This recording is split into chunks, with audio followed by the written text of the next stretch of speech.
Sir విజయమ్మకు వైసీపీలో కీలక పదవి అనే మాట వినిపిస్తుంది కదా సార్. అసలు ఏ పదవి ఇస్తారు అని అనుకోవచ్చు? నిన్న శైలజానాథ్ ఒక పిలిపించాడండి విజయమ్మని, మీరు వచ్చి వైసీపీని లీడ్ చేయండి అని పిలిపించారు. ఇది కొద్దిగా చాలా మందికి ఆశ్చర్యకరంగా ఉంది. ఎందుకంటే శైలజానాథ్ మొన్ననే కాంగ్రెస్ నుంచి వైసీపీలో జాయిన్ అయ్యాడు. ఆయన జాయిన్ అయ్యి ఆయన పిలిపించాడంటే జగన్ అనుమతి లేకుండా ఆయన పిలిపించే అవకాశం లేదు. అంటే దీని వెనక జగన్ ఉంది. ఎందుకు సడన్ గా విజయమ్మని ఆహ్వానిస్తున్నారు అంటే దీని వెనక ఒక ప్లాన్ జరుగుతుంది. అంటే మనం జగన్ కూడా మొన్న ఏం అనౌన్స్ చేశా అంటే జగన్ కొత్త వెర్షన్ 2.0 వెర్షన్ చూడబోతున్నారు మీరు. పాత జగన్ని కాదు, జగన్ని కొత్త చూడబోతున్నారు. ఈసారి గవర్నమెంట్ మనమే ఫామ్ చేయబోతున్నాం, ప్లస్ 30 years మనమే ఉంటాం, ఇవన్నీ చెప్పాడు. మామూలుగా అవన్నీ జనరల్ గా 30 years ఉంటాడో లేదా ఇది ఎప్పటి నుంచో అతను చెప్తున్నాడు.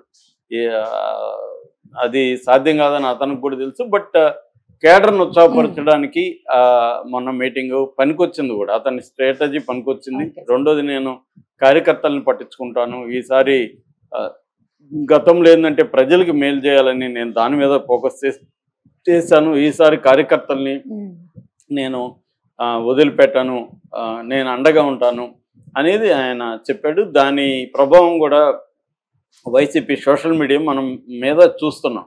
అంటే కిరణ్ రాయల్ విషయం కావచ్చు, ఇట్లా 30 years పృథ్వీ విషయంలో కావచ్చు, ఎప్పుడూ లేనంత యాక్టివ్గా వైసీపీ సోషల్ మీడియా రియాక్ట్ అయింది. ఈవెన్ తెలుగుదేశం ఛానళ్ళు కూడా వాపోతున్నాయి. ఆ మధ్య కూడా ఒక ప్రముఖ తెలుగుదేశం ఛానల్లో జర్నలిస్టు వాపోతున్నాడు, మన సోషల్ మీడియా బాగాలేదు, వైసీపీ ఛానల్ సోషల్ మీడియా చూడు ఎంత యాక్టివ్గా ఉందో అని చెప్తున్నాడు. అది వాస్తవం కూడా.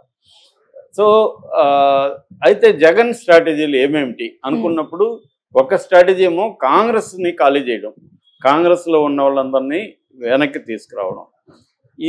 ఎందుకు ఇది చేస్తున్నాడు అంటే ఆల్రెడీ ఉండవల్లి, ముఖ్యంగా తన ఫాదర్ అయిన వైఎస్ఆర్కి దగ్గర ఉన్న వాళ్ళందరినీ, ఉండవల్లి అరుణ కుమార్ కావచ్చు, తర్వాత రఘువీరారెడ్డి కావచ్చు, తర్వాత శైలజానాథ్, ఇలాంటి వాళ్ళందరినీ సీనియర్స్, వీళ్ళు ఈ సీనియర్స్ అందరినీ వైసీపీలోకి తీసుకురావడం అంటే కాంగ్రెస్ని వీకెన్ చేయడం. కాంగ్రెస్ని వీకెన్ చేస్తుంటే షర్మిల ఎందుకు ఏం మాట్లాడలేదు, శైలజానాథ్ మీద వెళ్తే కూడా శైలజ ఏం మాట్లాడలేదు. అంటే ఇక్కడ ఒక ప్లానింగ్ జరుగుతుంది. ఆ ప్లాన్ ఏంటంటే షర్మిలని విజయమ్మను కూడా వైసీపీ ఫోల్డ్లోకి తీసుకొచ్చేస్తే ఫ్యామిలీ ఇబ్బంది ఉండదు. ఇక్కడ చంద్రబాబు నుంచే గుణపాఠం జగన్ నేర్చుకున్నట్టు కనపడుతుంది. మనకి చంద్రబాబుని చూస్తే నందమూరి ఫ్యామిలీలో విభేదాలు ఎప్పటికప్పుడు ఉన్నా కూడా జాగ్రత్తగా డీల్ చేసుకుంటూ బాలకృష్ణ అని వియంకుడిగా చేసుకోవడం అతని చంద్రబాబు చేసిన అతి పెద్ద స్టెప్ అన్నమాట. ఆ విధంగా ఏమైందంటే నందమూరి ఫ్యామిలీ అంతా తనకు దగ్గరగా ఉంచుకోవడం.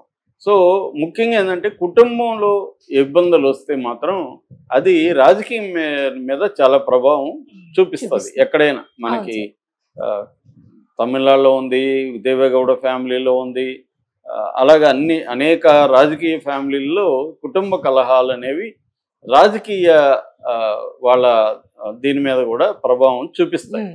సో జగన్కి అది మేజర్ థ్రెట్ అయింది. ఇప్పుడు కడపలో తీసుకుంటే, కడపలో ఒకప్పుడు టోటల్ 10కి 10 వచ్చేది, ఇవాళ 3 సీట్లు వచ్చాయంటే దాని ఒకటి షర్మిల ప్రభావం, విజయమ్మ ప్రభావం, ఇద్దరు ప్రభావాలు ఉంది. అంటే సొంత తల్లికి చెల్లికే న్యాయం చేయలేనోడు ప్రజలకి ఏం చేస్తాడనే వెర్షన్ని కూటమి నాయకులు బలంగా తీసుకెళ్ళగలరు. ఎప్పుడైనా కూడా అదేదో అంటారు కదా, ఇంటిలోన పోరు ఇంత కాదని చెప్పులోని, మన వేమన పద్యం, చెవులేని జోరిగా చెప్పు రాయి, అలాగా ఇంటి పోరు అనేది మోర్ ఇదనమాట. ముఖ్యంగా రాజకీయ నాయకులకి అది బాగా ఇది.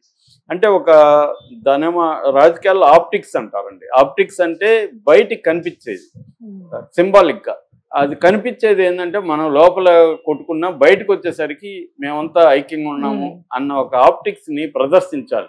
అది ఫెయిల్ అయ్యాడు జగన్. షర్మిలని డీల్ చేయడంలో జగన్ అటర్ ఫ్లాప్.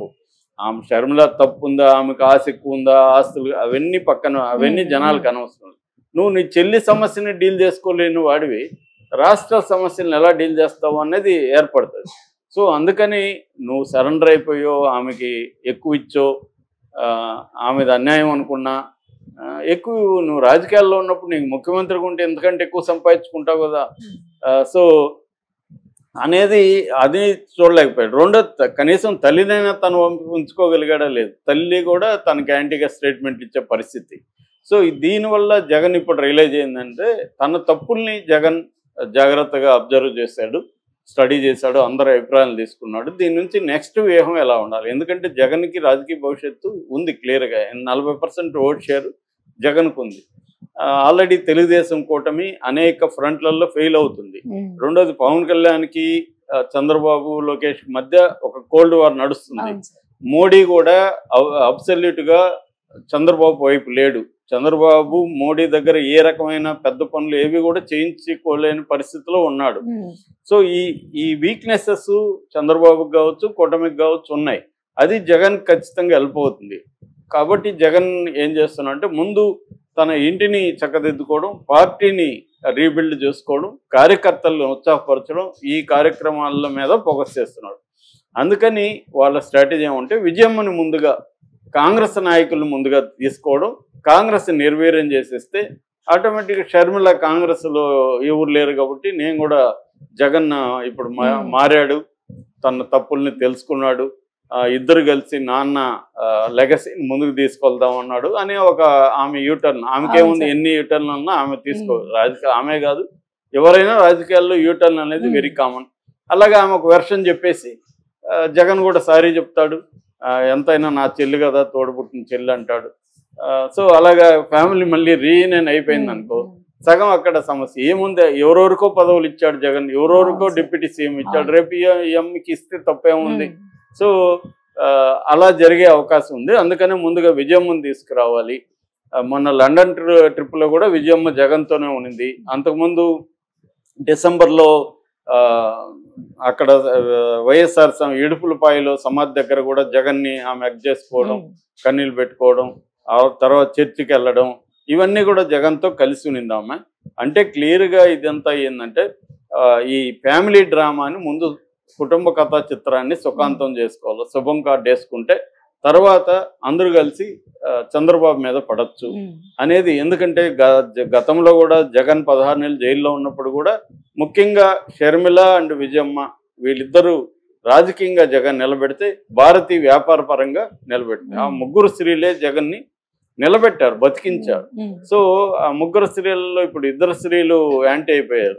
అందువల్ల జగన్కి వాళ్ళని మళ్ళీ ఫోల్డ్లో తీసుకొచ్చి ఎంతైనా అది కుటుంబ సమస్య కాబట్టి దీన్ని మనమే పరిష్కరించుకోవాలి అనేది ఒక పక్క కుటుంబ పెద్దలతో మాట్లాడడం, ఇంకొక పక్క కాంగ్రెస్ రాజశేఖర రెడ్డి లీడర్స్ అంతా తన పార్టీలోకి తీసుకొని వాళ్ళ ద్వారా ఆమెకు కూడా చెప్పించడం. ఏదో జరిగిపోయిందమ్మా, ఇప్పుడు పెద్ద ఆయన పేరు మనం చెడగొట్టకూడదు, మీరు సర్దుకొని పెద్ద ఆయన పేరు నిలబెట్టాలి.